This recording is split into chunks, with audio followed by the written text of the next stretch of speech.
Hello and welcome to 𝗩𝗵𝗱𝗲𝗂𝗋𝗆𝗠𝒠.com, where we teach you all about gardening in the great indoors. If you'd like to support our show, please use our Amazon affiliate link below. Today I am doing a plant care video on polka dot plant. 𝗩𝗵𝗱𝗲𝗂𝗂𝗰𝘱𝗀𝘂𝗀. Love this plant. I love the fact that it's easy to grow indoors. I love the fact that it does really well in terrariums and fairy gardens and elf gardens and mermaid gardens. I have videos on a lot of those that in how to make. I have a terrarium series. Just a beautiful little plant, and you can see the different color combinations. I really like variegated plants like this because it simulates a flower garden in your indoor garden. You glance at it and you think flowers, even though they aren't actually flowers, but you just think it. And this plant actually does put up a little spray of flowers as well during its growth cycle. So just love that. These are the from the Splash line of hybrids. This one, not surprisingly, is White Splash. You also have the Pink Splash here too. This is another variation of that. You can see by looking especially at this one why it's called polka dot plant, because it has the little bit of a polka dotty look to it. Very, very pretty. Okay, and as mentioned, very easy to grow indoors if you just keep a few things in mind. So I'm going to go through those things so that you can have a really good luck growing them. The plant is actually native to Madagascar, which also makes it pretty cool too, to know that. Indoors, it doesn't grow as quickly as it does in its native climate, but it will grow fairly fast and make some really nice color, as mentioned, in your indoor garden. Okay, so what you want to do to keep it healthy and happy, first of all, you want to provide good lighting. Bright indirect light is ideal for pink polka dot plant. That will keep the colors in the leaves vibrant in the plant, while at the same time prevent the plant from becoming leggy and lanky. This plant does tend to do that, tend to grow, especially if it's low light, it will grow that towards the light and then get very tall and lanky, and that's when it starts to not look so good. So there's some things you can do to keep that from happening, and the one is a nice bright indirect light. So in or near an eastern exposure window, a southern exposure window. I would stay away from western exposure windows because the light tends to be too hot, especially in the warmer months of the year, and can burn the delicate foliage. They do wonderfully with full spectrum lighting. Full spectrum lighting simulates day length. You can get bulbs for just about any fixture in full spectrum. You can also get fixtures themselves that have built-in full spectrum lighting. So that is a really good addition to your garden for these plants, as well as if you are having problems with not having enough light for them. So that will keep them looking really good, and as mentioned, all the foliage and the colors very vibrant. Now the next thing you want to keep in mind is to keep them watered regularly. These are a tropical-like plant, and if they are not watered enough, they will droop very quickly.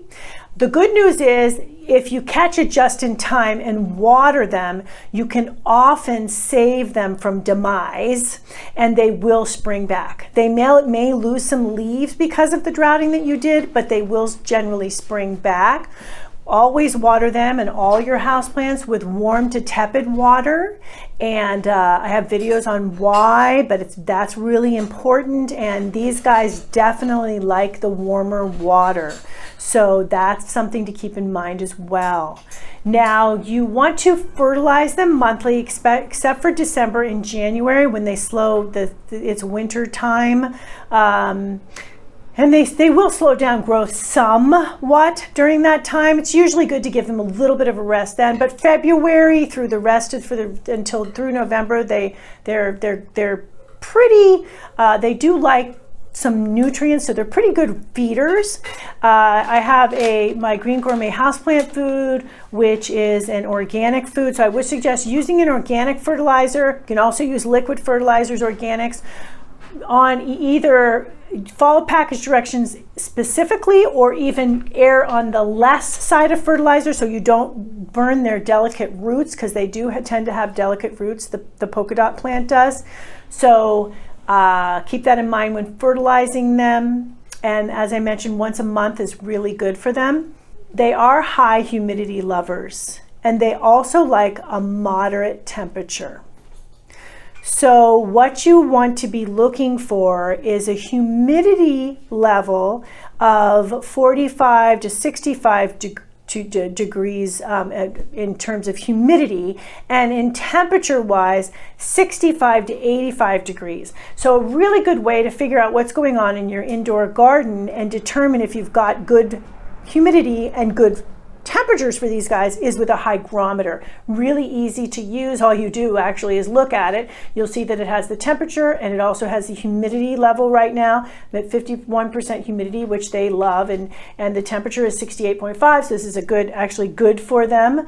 So those hygrometers are fairly inexpensive. I'll put a link for some from below, and they give you lots of information with just a quick glance. So you can move them around your house looking for the right spot. It helps you do that.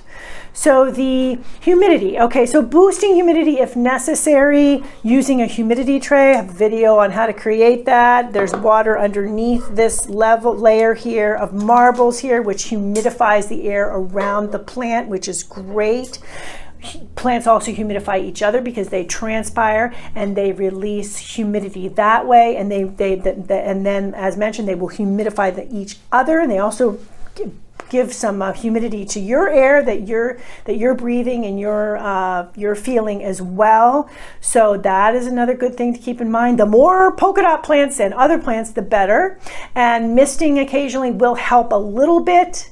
But it's really not unless you mist all day, it's not going to do a whole bunch, but it's another added thing that you can do for your plants to keep them humidified.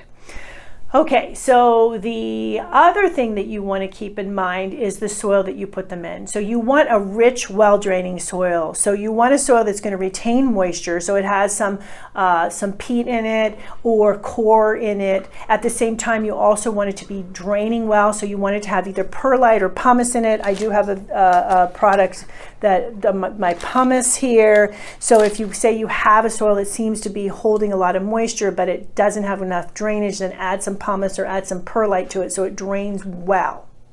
And last but not least, to keep your pink polka dot or your polka dot plant looking great, and that is to prune on a regular basis, because they will get rangy. Even with bright light, they will tend to grow up and start to get rangy and not have this nice mounding bushy look to them.